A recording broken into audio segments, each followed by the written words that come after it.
Hi again, my friends. Welcome back. You are listening to Community Solutions Radio Podcast, giving you all the local news, stuff like that you need to know. I am the voice of the Northwest Suburbs. Yes, you've seen me on TV for 5 years. Now I'm venturing up into the radio business here. It's a step up as far as I'm concerned. It's always better to talk when you can't be seen. And I am joined, as always, today. By the way, this is episode 6. I should have said that from the beginning, but oh well, I'll improve at this. I'm joined, of course, by, in my opinion, the godfather of local government. I know he's too young to be a godfather, but he dresses like one anyway. Hold on, I got to put on my sweater. Yeah, get your put my teeth in. Snap your fingers or whatever they do. Jason Bradley, as always, joining us here on a beautiful day, as it always is in our world. Oh, thank you very much. I mean, how much more beautiful could it be with the shadow of Mordor across the street from us there in Northwest Family Physicians? That's right. And, staring at you every day. Every day and every night I get to see all that light. It's fantastic. Well, I thought we'd try something different today and let Andrew try kicking off an episode. We need to... It's not the same, is it? It's not the same, but if it were, why would we ever change it up? That's right. It's like every city shouldn't be the same. Every radio broadcast. In the Community Solutions Hall of Fame, which we'll have our own wing and radio heaven or whatever. We got to change it up once in a while. Well, now, folks, we're going to get back into issues today. Some things have gone on over the last couple of months, not just here in Crystal, but maybe in a few other places we'll talk about. And stuff that, again, one of the goals of this program is to not just piggyback off what everybody else is talking about. There are certain things that happen that the public really isn't aware of, and when they are, it's usually 2 years after it happens. And there's little issues going on around here that kind of fit that bill in my book. Yeah, absolutely. And that's the way it really works with any city. I mean, you have the big issues that come up from time to time, but it's a lot of these small issues that kind of piggyback on the long-term plan of a city that kind of send you in that direction or fight it, And speaking of something that you might not think about too much, I want to start with our water supply here in this area. Now, I'm just going to give a little bit of history on this. When these suburbs, and I'm talking about the Northwest suburbs, Crystal, Robbinsdale, Golden Valley, New Hope, cities like that had well water for the longest time. Mm-hmm. You didn't rely on your city to give you something because, of course, anything that has no competition, your water bill will just do nothing but go up, which it has, giving government the power over and some cities actually require you now to be on city water. Crystal is one of them. You can't drill for your own well water. Your wells have been capped or sealed or whatever you want to call it. Yeah. And it is actually illegal for you to do so. Well, when that happened back in 1963, and we've been buying water from Minneapolis out of the Mississippi River ever since then. What happened recently, and I say recently, I mean over the winter, is that Minneapolis decided to have their own backup water supply. That they were going to, I don't know how, I never really delved deep into this, and they were going to charge the cities that buy water from them to pay for it. Of course, it just means, the taxpayers covering it is a good way to look at it, no matter how you form it. So, New Hope, Golden Valley, and Crystal took it upon themselves that instead of paying that, and they've been talking about a backup water supply since Moby Dick was a minnow, but this is that action by Minneapolis really sped it up. Okay, we're going to pay for it one of two ways. Either we're going to pay Minneapolis or we're going to have to create something. Now, you might think that that's a good solution, and philosophically, I don't know if you'd agree, Jason, but it probably is a good solution to have your own ideas and your own system, not rely on another party to do so. Absolutely. Self-sustainability is kind of what we preach over here at Community Absolutely. Solutions. Even though you said sustainable, I still agree that, yes, it's self-sustaining is the way to put it. Now, here's the problem. The solution they came up with, and I'm using Jason's air quotes here to come up with, say, solution, is to basically build our own backup well system. Now, do you see a problem right away with that? Yeah. In fact, when I bought the house that we're sitting in here, I was told that I had a well. That was one of the selling points. I moved in, and that well was capped. So, I could have my own backup water supply right now. Or at least have that choice. Right. But I'm forced to be on, the Minneapolis Met Council water grid, and... Your house is a dot on their map, just like mine is. Yep, exactly. So they took away that ability to have a backup water system, and now I have to pay the city of Crystal to go and create another one for me that I can share with everybody else in Crystal when I already had one when I bought this house. That's called being equally miserable. Everybody's equally miserable that way. Yeah. Well, and I think, too, one of the things that bothers me about this is how it was sold. And I ultimately have to blame the city councils for this, because New Hope and Golden Valley city councils are collectively, maybe have a brain among all of them. They're all useless, worthless. None of them have a new idea. Not to tell you what I really think, but, just if there's ever going to be a check on anything like this, it's going to come from Crystal. Yeah. Those other cities are just going to go along with the system. Wouldn't know a new idea if it ran them over. And I have a problem with 3 cities getting together and creating another layer of, I don't want to call it government, but another arm of, it's like the Botno thing. Yeah. Okay, they go off with somebody from the councils or whatever. Yes. Then they come back and say, well, here's what we decided. Yeah. So it's kind of like, wait a sec. It's the group think again. Yeah. Well, if you think that they're just going to create a backup water supply and it will be there, and that's end of story, you're sadly mistaken. Because anytime government creates anything, they have to create an administration to run that anything. Yeah, which means you're going to have another council or a group that's going to be in charge of making decisions for shared powers on that backup water supply. And keep in mind that, what do you want to bet they start doing more than just backup water supply? Oh, at some point. Yeah, what do you want to bet that at some point, well, you know what, we need to share this now.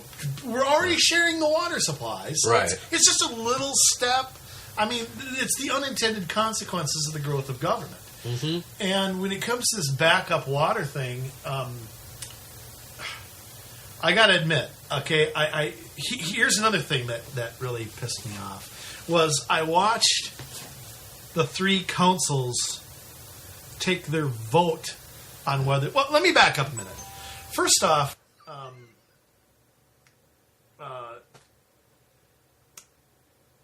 the first problem that you see is that they decided to vote to do this before deciding how they were going to pay for it. Which is another, if I'm going to hire somebody to build a house for me, I don't have them build the house and give me all, without negotiating, okay, can you afford this house that I'm going to build you? I don't know, just a question. Uh-huh. Remember something now. The genesis of this is that we have to do this for emergency. Yeah. Now, let me ask you something. If you needed something in an emergency, Do you need as much of it as you otherwise would need? No. You know, if I were starving to death, Yeah. do I need a pizza buffet to, you know, I mean, Right. you know, my mother used to keep an emergency like $20 on her somewhere. Yeah. Or $10 or whatever it was. She didn't keep half her bank account there. Right. And what they're doing with this is the backup supply, quote unquote, is about equivalent to what we normally use in a day of water, not in the summertime, Yeah. but in the wintertime. And you can have sprinkling bans. We had one last summer when Yeah. the pipe burst in Robbinsdale. You know, if this is an emergency, why do we need as much of something as we otherwise normally would? You know, and I'll give you an example. For 51 years, we've bought water from Minneapolis. We've never had a shortage No. in Crystal. Never, Nope. not once. Even the closest we actually came was in the late 80s. We had a couple drought years, and the Mississippi River got a little, at probably its lowest level Yeah. that it's been in the last couple generations, but it's nowhere near that now. It's back to where No. it was. Mother Nature cleans itself, as we often preach on this program.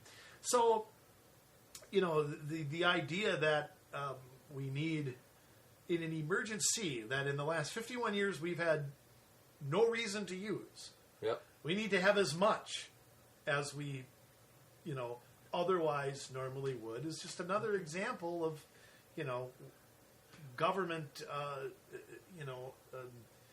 missing the mark, I think, on their planning end. Mm-hmm. Now, let me also back up a second. The way this was sold was despicable. And it was orchestrated by these three cities. Now, stick with me on this. All right. We watched our buddy, Tom Matheson. The guy, if I were in charge, he'd be selling apples. Our brave and wonderful city engineer from Crystal. Well, he's been selling us road apples for how long? When did he get hired? He's been there at least 20 years. Yeah. 20 years of road apples. yeah. That's a lot of stink. 20 years of All just right. utter nonsense.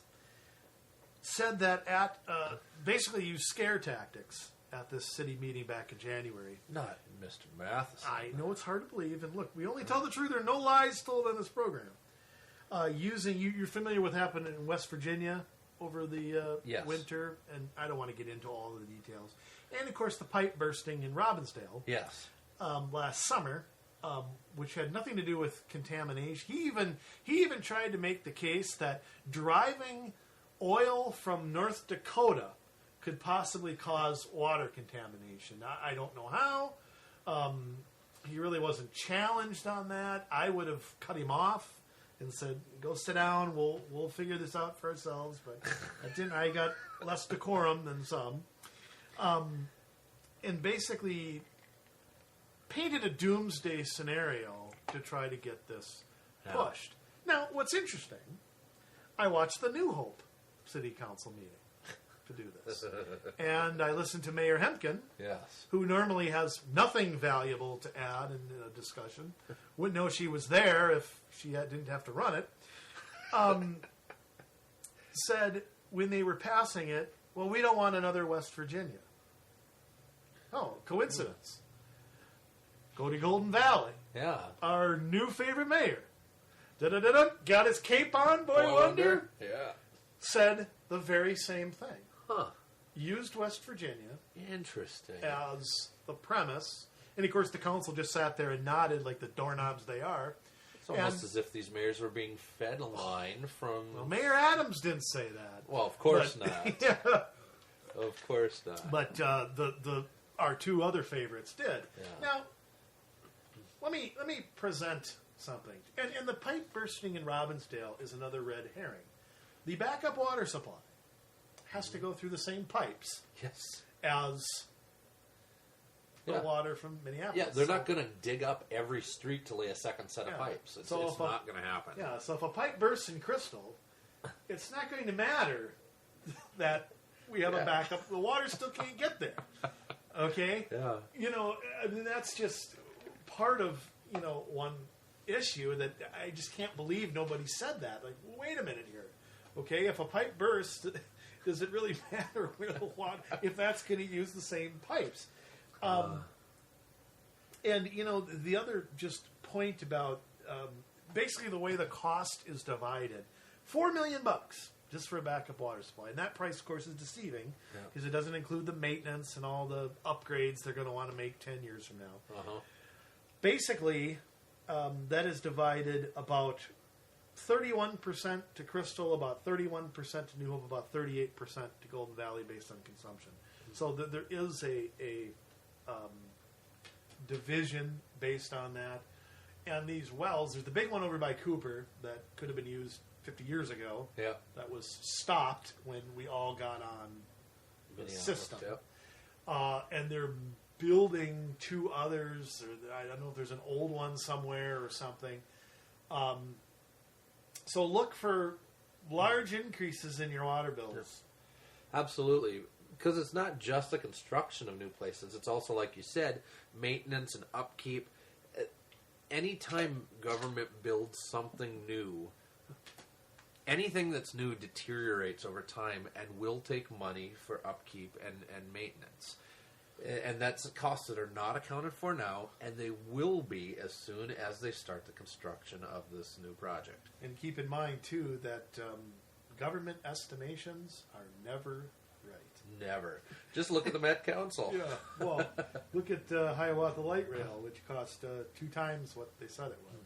Yeah. I mean, it's, you know, stadiums. I mean, they cost way more than anybody possibly estimates. Yeah. And the estimate is often used as sort of the selling point. Right. Well, we can only do this for this. And then, you know, 5 years later, we realize how much it really is. Now, you want to talk about how to pay for it. I sat in the Crystal work session. Yeah. And I don't know if Crystal's even decided yet how they're going to. Baseball, first off, we're paying for it. Okay, how it's done is really secondary. Yeah. Because it's coming out of our arses regardless. Yeah. Crystal discussed, quote, giving a loan to themselves, whatever section of the budget they do that. I don't know. They discussed a graduated scale of fee increases. Of course, no spending cuts, as always, were never discussed. Yeah. We couldn't cut one area of the budget to pay for something else. No, it's always got to be new money that we gouge somebody for. And we already raised water bills 5% going into this year before discussing the backup water supply. Yeah. So, again, there was no discussion whatsoever about individuals having freedom to solve their own problems, like you said, about, hey, you know what? I can have my own backup water supply if somebody will let me dig on my own property. Absolutely. You know, and it's not a bad idea for a person to do that, whether it's having a well, whether it's having rain barrels, which are outlawed in some places. How about a little generator? A little generator, going to the store and buying cases of water to keep with your food stash. I mean, those are all self-solvable solutions. I like that. Yeah. Self-solvability. Yes. We don't have livability, we have self-solvability. I got to learn to say it. First. It'll come out as self-solubility, and that's just us. That sounds like something you put on chow mein or something. But, you know, again, I mean, the worry I have is that this is just going to grow.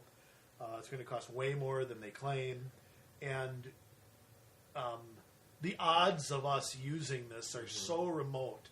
Yeah. They're so minuscule.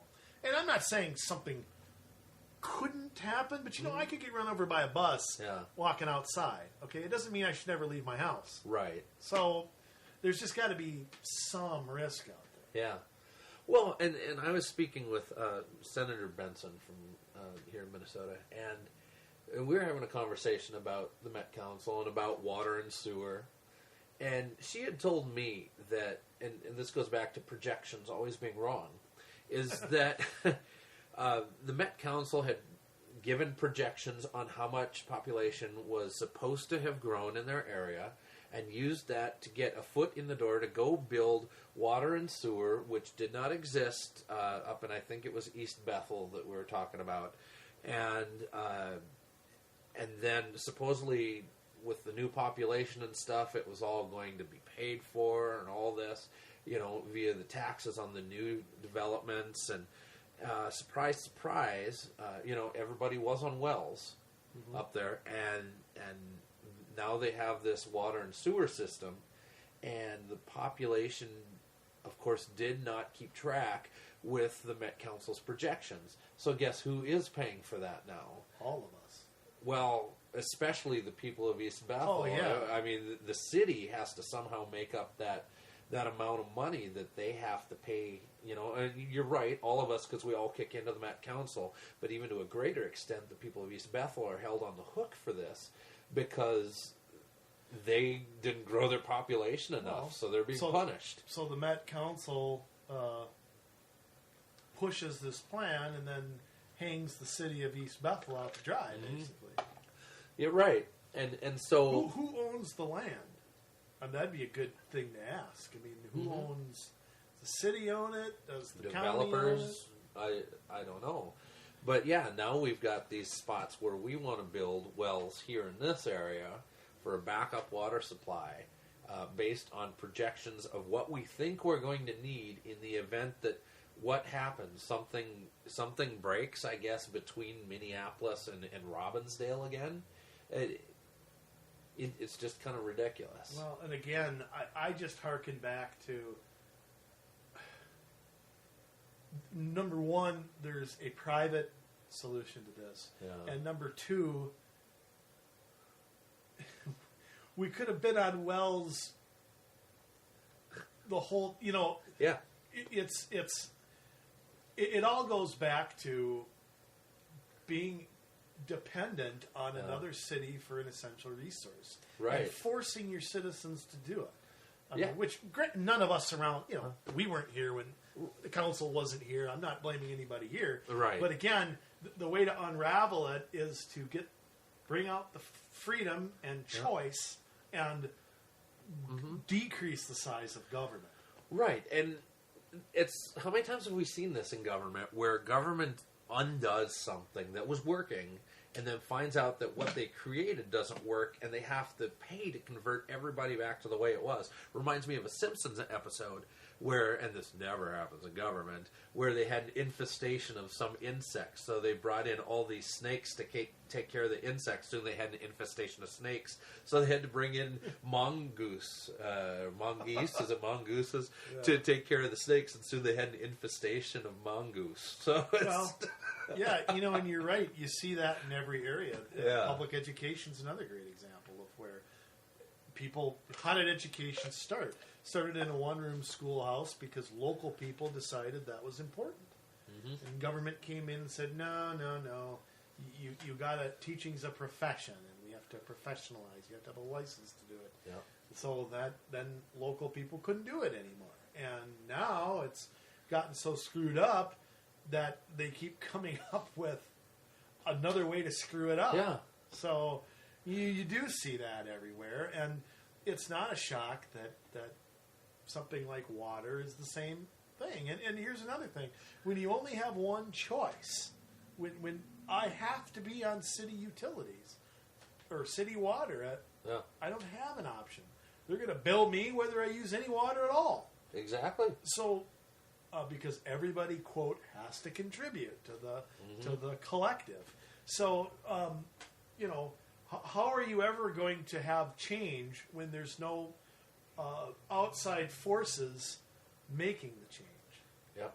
So, speaking of that, dovetails into public works. Yes. Because Crystal is building a new public works building. The current one is down by City Hall.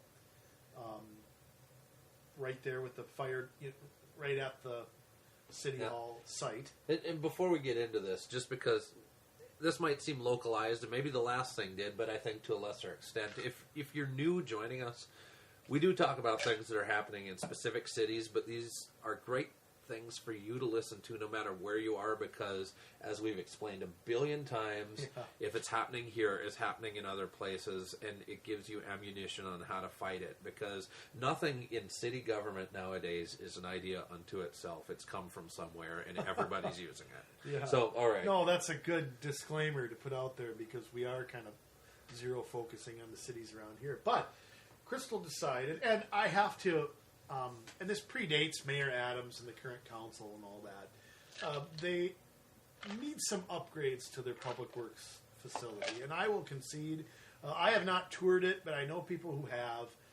It is pretty substandard. I mean, I'm not one for copying what other people are doing, but it's not, I don't think it can continue forever and ever and ever where or the way it is. Now, where it is, Right. I'm going to dispute a little bit. Okay. So, Crystal, and again, it was really city staff in my book that really pushed this. I won't name names, but it was, because I really don't know them for a fact. They have purchased land over by Doyle's Bowling there, across by the graveyard, Yeah. to build their new public works building. Now, first off, answer me one question. Okay. Why does this is like a $13 million project, by the way? Yeah. Can you answer me something? Why does every government building have to cost in the 8 figures? I mean, why It can't? does, yeah. But why? Why can't a building just be? This is a public works building, okay? We're not hosting WrestleMania in it. Why does it have to? You know. Yeah. What kind of hooks and ladders does it have? Why can't it be basically an insulated pole barn with good ventilation? Right. Isn't that the way they were at one time? Does it have to have every bell and whistle? I don't know, and talking about, new buildings and stuff, you notice that with public planning, the trend is to get everybody on a smaller footprint, and that means the terms compact housing, compact development, cluster housing, all to bring structures closer together or put them on top of each other. Vertical growth, vertical forests, these are things that we keep hearing. Okay, but yet government... What's a vertical forest? Is that trees getting twice as tall? You would that's think. another subject. Yeah. Don't even get me started. But government doesn't follow this concept. Government wants to build as many buildings as possible, and they've been having trouble with the roof over on Crystal City Hall. And it's like, well, hey, you could stack both those things together. Oh no, the staff can't be on top of the City Works building. This is a conversation that I've had with a couple of council members who shall remain nameless. Yeah. But that, there's no way to combine and put government on a smaller footprint, even though these couple of council members would be in favor of something like that. Yeah. The staff isn't, and so for it's not peons. On the table. Yeah, for us peons, we need to be on smaller lots of land, put our houses closer together, share open space, but not with cities.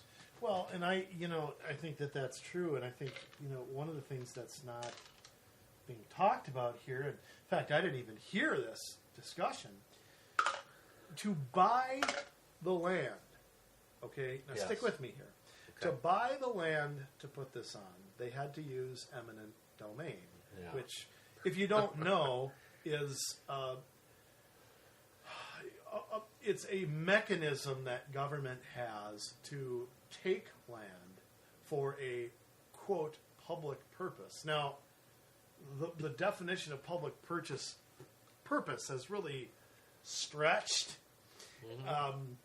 If you're familiar with the Kelo case from 2005, where the Supreme Court ruled that government can take land to increase their tax base, which certainly violates the spirit of eminent domain. The state of Minnesota came by the next year, and Governor Pawlenty at the time and the legislature passed a law that I don't want to say invalidated that decision, but curbed its power quite a bit. Mm-hmm. There were some flaws. There were some projects that were grandfathered. The term blighted never got defined, and I worry that that's in the eye of the beholder. I think there needs to be some standards to that. Yes. But I really question whether it was eminent domain could be, because first off, a public works building is, I think, something that we of some sort that we kind of have to have. We kind of have to, yeah. But where it goes, to me, we chose to move it. It was not a need to move it. So to take these homes, and by the way, it cost $2.5 million to buy the land. I don't know where Crystal has $2.5 million laying around. They don't have it come tax time. No, they need every cent to pay for employee health care and all the rest of that garbage. But I don't know where they got that money from. It's not clear. So $2.5 million just to buy the land. And they, I believe, took one person to court to buy the land. I don't know that for a fact. Maybe I should have said that. But I believe they were fighting with one of the homeowners that didn't want to give up. On top of that, that land now is not going to produce tax revenue. Right. So it's a double whammy. We've lost, we had to pay for the land. Yeah. And now the burden of the revenue from that land, because of course they're not going to cut spending, they never do, right. Is now going to be spread among the rest of the citizens. Yeah. So where is that in this $13 million plan to have a new public? I mean, to put it in perspective, our entire budget is less than $13 million in a year. Just to put the price tag for this into some sort of, galaxy. Right. And what are they going to do with the old parcel of land? How have they said yet? What, over on 40th and 41st Douglas? and I have no idea. It's going to be either, maybe it'll be a dog park. I have no idea what it's going to be. So are we going to replace, and put taxable land there, or is this going to stay non-taxable? And if so, what is the cost to clear out the old public works building? And is that going to be taken care of by private developers, or is that going to be another public function where we're going to lose our shorts? Well, it will be a public function, at least at the beginning, because they won't let a developer come in until they got other high-density housing plans down or whatever. Yeah. I mean, I don't know what their options are there. I don't know the transition or the length of time this would take to move everything and rebuild everything. And, it is quite a project. And I think they had a reasonable option, which was, like you said, to do something like what you said or rebuild the old site. I don't buy staff's argument that couldn't be done. Again, I mean, ultimately it's the council that chose to do this, but I think staff really pushed the new bright building with all the whatever extra stuff or whatever they want, or 20 by 20 offices, or I don't know what they're going to have, but I'm worried about the precedent set of using eminent domain, that we can just decide that we don't have to move something, but we're going to, it's like okay, take for example, we rebuilt Northport and Lakeview Elementary recently. We rebuilt Forest. I know your kids went to Forest. They rebuilt that about 10 years ago, so they didn't move it. No, they didn't. They shut the school down for a year, sent the kids to another school, and then rebuilt the school. Right. Now what do you think would have happened had they torn out a whole block of houses to rebuild a totally... Do you think that ever would have flown? No. Well, I mean, I guess maybe it would have. I mean, look at now.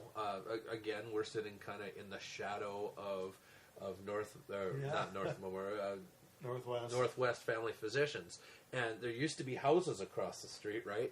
Hennepin County bought it all out, and then the land was sold, and then eventually developers built on it. But, that's half the truth, because we invested in the new land. So that's true. But we weren't given a choice on that. In fact, we had told the planning commission, hey, we don't want this, and they were said, oh, you'll be happy to have it. This will be good for you. Yes. You'll like it. Always do I love condescension. It. Oh, do I love it. Anyways, that they removed those houses. I'm on the planning commission. That doesn't happen now.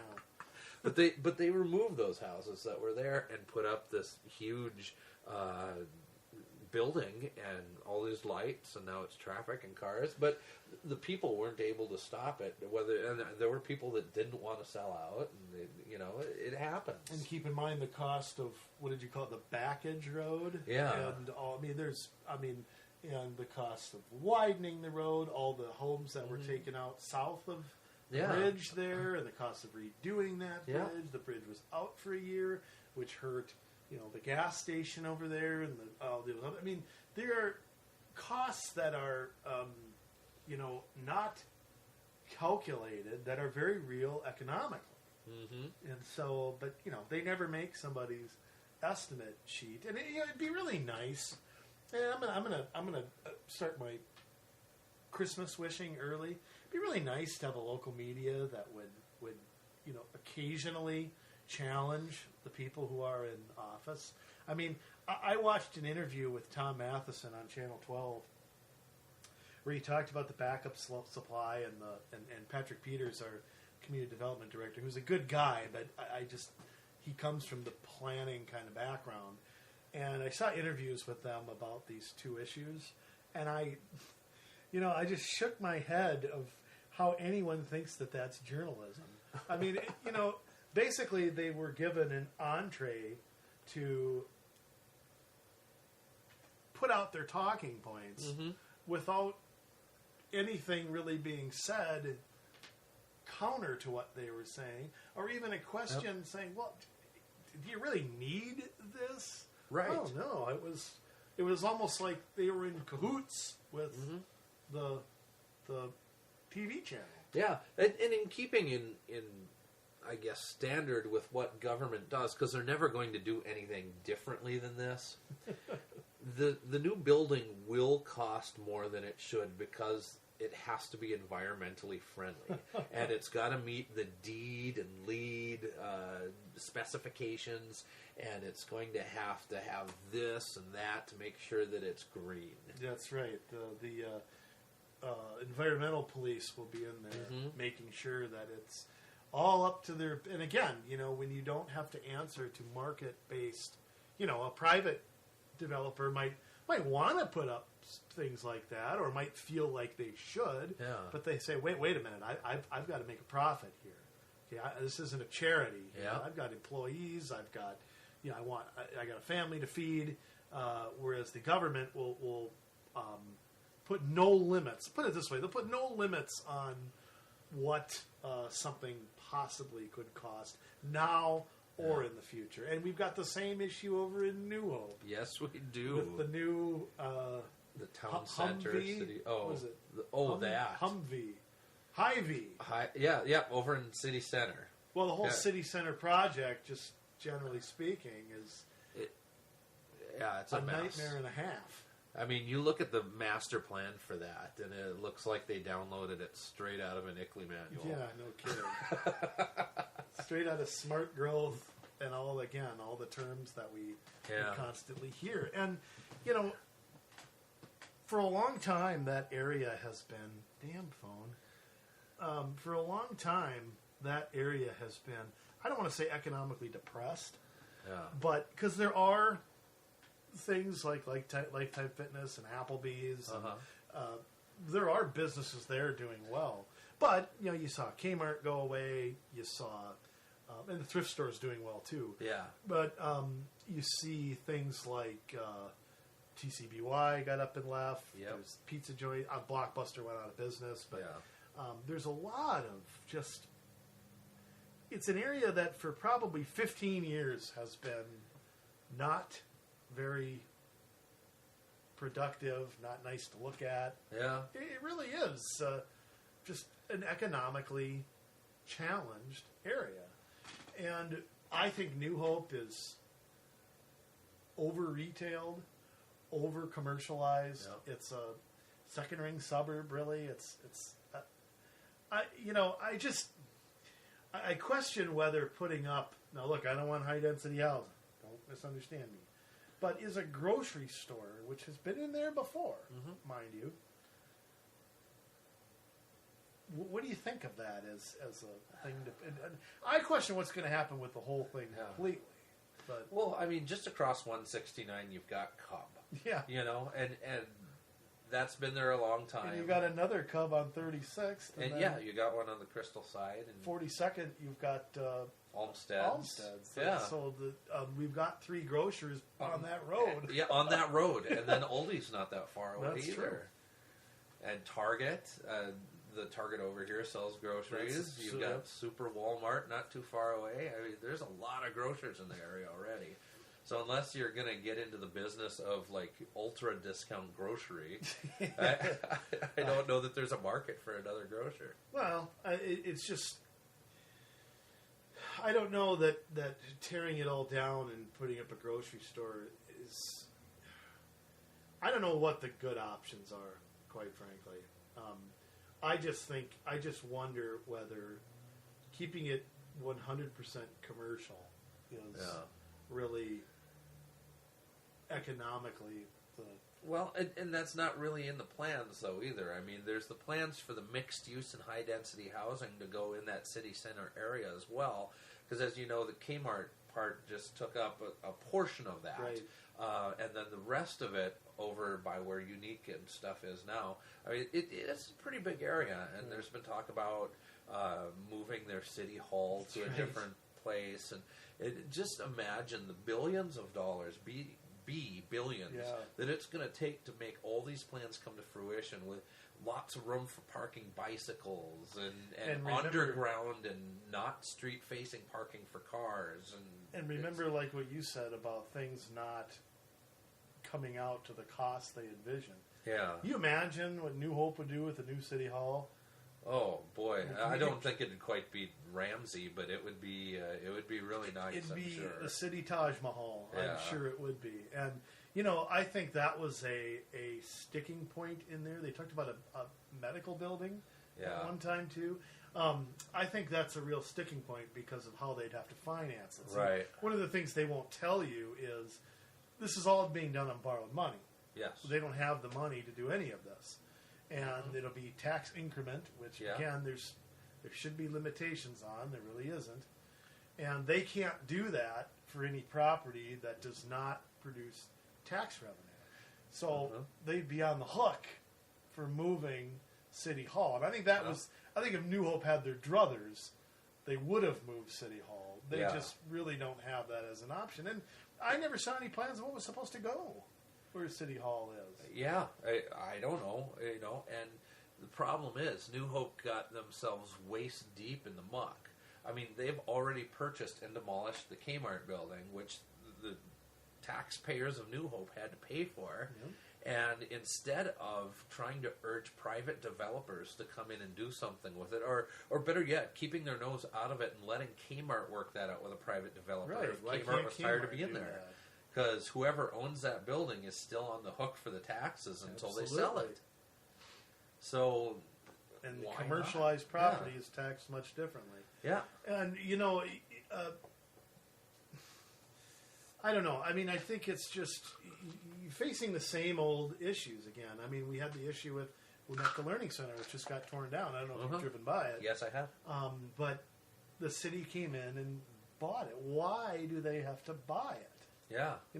If District 281 wants to sell it to somebody, I mean, the city has to have a role in that because of zoning and other things like that. Yeah. But they don't need to purchase it. And, of course, their plan is to put up townhomes and all that garbage all close together.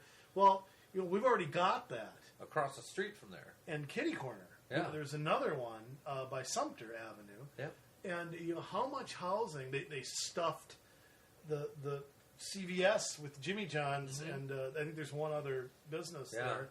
I mean, how much can you put? Well, I already know this for a fact because I know people that previously lived in there that have now moved somewhere else. That when those townhomes were built on the west side of Winnetka, that those were supposed to be pretty pricey townhomes and really nice, and they couldn't fill them, and it turned into affordable housing. Yeah. Well, and the same thing, too, they're trying to sell $300,000 townhomes over on that. Well, that's what they want to build. Yeah. And again, it's if I could afford a house, I can't afford a $300,000 house. Yeah. If I could, I'd be out in Wayzata. You know, I'd be up in, you know, I'd be in, I don't know, Eden Prairie. That's where I'd be if I could afford that. I'm not coming to New Hope, where I could get a house across the street for a third of the price. Yeah. Why would I ever pay $300,000 for for less space? I mean, the footprint of this will be much narrower, much smaller. So I don't foresee. And then, of course, because the government's invested in it, you know, what's going to happen if it doesn't work? Yeah, I don't know. And, you know, you've got the buses that run up and down Winnetka, but they've got to then transfer buses from Winnetka to some other bus that goes downtown or what have you, you know. And so it's really not a transit hub either when we talk about the transit-oriented development and how they want to build these kinds of things around transit hubs. This is not a hub, so I don't understand what they're doing there. Yeah, it never will be either. There's not the space for it. And they made a big deal about that on the city center site. Well, we got to be connected to transit. Well, first off, the buses already go by there. They've been connected to transit for 70 years now. It's not a new thing. You're not getting light rail. No, there's no place for it to go. And the buses already run up and, you know, they run either east, west, or north, south. I know I've taken it. I have to take 2 different buses to get where I want. But they run down 42nd. They're there all the time. They run down Winnetka. I don't know how you can, quote, connect to transit. And you can't build a hub and use TIF funding because that doesn't generate revenue. Right. So you're not going to have that. And you can't sit there and build a bike facility because you can't use that 6 months out of the year. I mean, how many people since November have rode their bikes? I mean, come on. Let's get serious here. Yeah, I mean, it's getting better now, obviously. Yeah. But yeah, like, what is it? May is supposed to be bike month or whatever. They're having bike week and they want to prove that Minnesota is the best biking in the nation. Really? You talk about BS. Oh, that's like saying, hey, I've got the... it's like going to Florida for snowmobiling. Yeah. Yeah, it's silly. Yeah, it's ridiculous. Again, it's just... they must be trying to get grant money or something by trying to funnel all that together. Absolutely, that's what it's about. But, you know, it's something to keep an eye on, you know, and again, you know, like you said, these things are not unique. Plymouth is facing a similar situation with the old Four Seasons Mall. Yeah. You know, there's a rumor that a Walmart might go in there, which would be another... grocery store. You know, which right next to Cub. You know, that there's a lot of... back and forth about, and again, you know, those types of malls. I don't want to say they're obsolete, but what's done well, what's doing well right now are the little 4 or 5 strip malls, not the big malls with the big stores, because online has taken some of their business, and some of their business has gone online. Yeah. I mean, you know, it's not just, you know, when I worked for Best Buy for 10 years, and in 2005, you know, 2% of the people bought their Christmas presents online. Yeah. What do you think it is now? And you can order it on your phone. Yeah. I mean, it's a different world, and big, huge centers are just, you know, I don't know, they're you want to talk about not forward thinking. I think that's pretty high up there. Yeah, it is. You know, and Plymouth has problems of its own. I mean, as much as people want to say that it's a very conservative city and things like that, I'm sorry, but when you start implementing things like franchise fees, you really can't claim that. And thankfully, I mean, there's been places like Shoreview lately that have fought that and been successful. But I don't know if it's just the people in Plymouth weren't paying attention. It snuck up on them, but... Well, I know Plymouth had shot it down quite a few. Again, I think it's city staff that pushed it. I think it's this idea that the only thing government can do is run around and look for new ways to get money from you. Yes. You know, Golden Valley implemented it a couple years ago, and have you seen is Golden Valley some great place now that different than it was 3 years ago? I mean, it's just an excuse. They'll say, and this is kind of how Plymouth sold it. Well, there's some things we want to do. We just can't do them unless, if you want a bigger, better Plymouth, we really need to do franchise fees for, quote, these projects. Well, as we've all learned, when you put a tax on something, it doesn't go away because the original intent is now paid for. Hello, Twin Stadium. Yeah. They're not getting rid of the tax because the stadium is there now. No, it's repurposed. Well, That's all they do. The money gets spent somewhere else, and the odds that a franchise fee is going to be repealed once it's there are, they're so remote that I'd like to know how many cities in Minnesota have repealed franchise fees. I bet I could count them with 0 fingers. Probably. And maybe for those that it hasn't come to their city yet, do you want to explain a little bit about what they are and what the thought is behind them? Basically, it is a tax on your utilities, your electricity and things like that. And they call it a franchise fee because that sounds nice and good. They don't call it a tax. Yeah.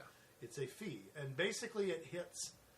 There's certain properties in cities that do not generate revenue, like we were talking about. Schools do not generate revenue. They're publicly owned. Churches do not. Yeah. And so therefore, they're not paying taxes the way businesses, property owners, and agriculture, that's a separate classification in property taxes. I don't know if they have that in Plymouth anymore, but a lot of cities, especially in the outer suburbs, and obviously in greater Minnesota they are. So this is a way to tax them. Yes. So they are now, even though a city, basically it's a tax on your tax. Yes. So it's sort of a way to get revenue from every possible source. And the justification they use is, well, the churches are using the roads, so therefore they should pay for part of it. Well, if that's the case, why are they tax exempt to begin with? Right. Basically you're taking their tax exempt status and you're getting around it. Yes. I'm not saying I want churches taxed. I don't. Right. But, you're just finding a way to gouge them. And the tax is on electricity, and I'm not sure if it's on water. But again, any area you don't have a choice. Yep. Okay, you don't have a choice. You have to be on Xcel Energy, so your price will always go up. And there's already taxes placed on that. By the way, read your bill. Yes. So there's already taxes on there. So any utility-based operation. The city doesn't, I don't think, puts it on water. They don't tax themselves. But, so that's basically what a franchise fee is, that it's a addition to your bill. It's, I would argue it's regressive. Yes, it is. That's what passed in Plymouth. I believe they started collecting it April 1st. Nice April Fool's Day present. And Golden Valley passed, I believe, in 2011. And it's funny that you say that they don't tax themselves, but yet they're willing to throw schools in the mix. Right. Because this is interesting. We pay our tax money to fund the schools. The schools then turn around and get taxed by the city government.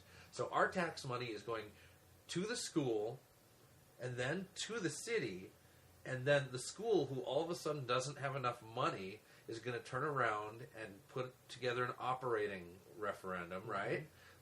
So that is another tax that you're going to get taxed. So you're getting hit 3 times. It's endless. And keep in mind, schools are largely funded by the state of Minnesota. So state taxpayers, your state tax dollars will go to that as well. Yeah. So it's, you say, well, we're paying for the schools. Well, we're paying something toward the local schools, but a lot of it's going in the pot in St. Paul. So those of you up in International Falls that may be happening to listen to us, I bet you're happy to know that you're paying Plymouth's franchise fees from their school. Yeah. But, one of the things we should say is cities are copycats. the justification for doing something often is, well, Brooklyn Center's doing it, New Hope's doing it, blah, blah, blah. Mm-hmm. And I'm telling you, franchise fees, the next 5 years, your city, wherever the hell you are in Minnesota, is going to have this issue. Now, the council might talk about it at a work session, say no, and drop it there. Possible. Some have. Yeah. I mean, Plymouth for about 10 years wouldn't do it. Yeah. Crystal hasn't done it, and it's been before them. Yeah. And I'm sure city staff will push it. Mm-hmm. So it's something you got to pay attention to and understand what they are. And like Jason mentioned, is the merry-go-round of, well, it's not, you're paying your franchise fees and your bills, but you're paying them for the local church and the school too. Yeah. So, yeah, isn't that nice? I mean, you could give 10% of your tithe to God, and then the local government comes in and takes their franchise fees out of it for themselves. That makes you feel pretty good. I just wonder, are all churches taxed equally with this? I don't know. Are Christians singled out? Hard to say. Yeah, is the mosque and the Jehovah's Witness kingdom? I would assume they are. There's one in But Golden it's- Valley. Yes, there is. I wonder if that's tax, and it's also another tax put on businesses. It's another loss for, and of course, small businesses where it hurts the most. Yeah, and that's where you would see businesses leaving Plymouth and going to New Hope or somewhere else. New Hope. I don't know if they'd go to New Hope. They wouldn't go to New Hope. We've already been over that. But, 5 new council members. Maybe they would go to Wayzata, or maybe they would go to Minnetrista, or Timbuktu, or wherever. I'm sure former Russia is taxed less than some of these cities. So. Well, we've given people a lot to think about here, I think. As always, we talk and talk and talk and talk. And the time just, I know you probably thought this was only 10 minutes here, and I'm sure the time's flown by, but it's been damn near an hour. It has. It always goes by because it's such a pleasure. That's right. And I swore a couple times. Sorry about that, but that's just, it happens here. That's the great thing about radio. We get the freedom. We're not subject to any of these standards and practices that everybody else is. No, that's the nice thing about freedom. You can do whatever you will, please. Well, and it's City of Crystal might pass some regulations on podcasting. Well, who knows? Good luck. Good luck to them, I say. No kidding. We're going to do it anyway. So, well, yeah, we're very thankful again that you came in for episode 6. And, a lot to think about, and that's why it's more important than ever that you get involved, whether that's on a local commission, whether that's running for office yourself, or forcing your neighbor to do it because they'd be really good at it. But we need people of character with a lot of courage to stand up and do something about these things, who aren't going to just say, hey, everybody else is doing it, how can we do it to the best of our ability? No, we need people to say no and propose a better way, to have solutions, because that's what this is all about, is having solutions to do things differently and to think outside of the box, to make America the greatest nation on earth again. Yes, it's true, we do believe in American exceptionalism here. I Rather feel like than I should following. stand up and salute when you're what you're saying there. Well, it's true. For a long time, we've been the leader, and now we're just another follower. That's right. And it's all about evening the playing field. Well, why have it even when we have the ideas and ability to put good stuff into practice? America didn't become a great country by accident. No, it did not. It was freedom and being in a republic, not a democracy, that allowed the opportunity for that to happen. And that's something, all great empires crumble from within. And again, I know history's not taught anymore, but nobody's hurting the United States except the United States. That's true. It's and the cure is you. It is, and that's flat out the truth. Whatever your thing is, pray about it, think about it, have an ice cream sundae and mull it over. Make sure that if you think you're supposed to be there to help stem the tide of what's happening across all of our cities, that you step up and do it. Because if you don't, how is it going to end? How are we going to start to right the ship and make sure that these commissions start proposing things that don't come from the American Planning Association? And your solution can't be to move away, because I guarantee you the next city's doing the same damn thing. Absolutely. It doesn't matter if it's here or Spain or Canada. It's Brazil. Zimbabwe. It's all happening. So it takes you to stand up and do something. So again, if you are interested in this, get a hold of us. Email us at comsolutionsmn@gmail.com. Send us a tweet at comsolutions, both with 2 M's. Get a hold of us through our Facebook group. Come to our website, www.communitysolutionsmn.wordpress.com. And chime in on our stories. Email us directly. Let us know that you want to get involved. Let us know if you want to come out and talk to a group of concerned citizens to tell you exactly what these trends are that are going on, and teach you how to form a group like ours that can make a difference in their community. And I would throw one last thing out there. We do have our other podcasts on our YouTube channel.